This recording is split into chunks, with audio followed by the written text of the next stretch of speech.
Hey, what's up, Diesel Strength subscribers? This is Jesse Burdick for PowerWOD.com, Supertraining.tv. Continue on in our second series of the going over the bench press for Mr. Diesel Strength Pants himself, Jimmy.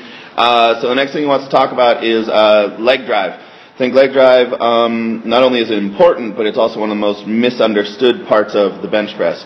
A lot of people think that the leg drive is just to get a little bit of, spring off or some sort of momentum going at the bottom of the bench press and work on that, a lot of people's sticking point are off the chest. While this is important, that's usually more of a geared lifters thing, so something more in the shirt that makes it that much more important. The thing that everyone really should be starting to think about is building up kind of the bottom of that bench press. So what the legs are going to do is just give you a better platform to kind of bench off of.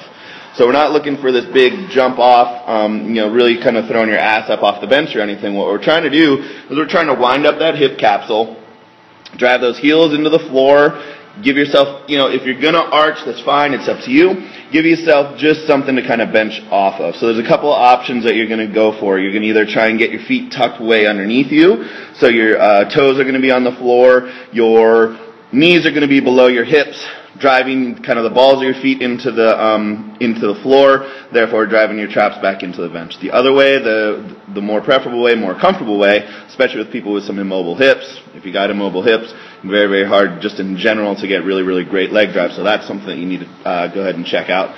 Always refer to mobilitywod.com for that. Kind of go with your knees out a little bit wider, your knees just slightly below your hips, driving your heels down and driving your traps back into the bench.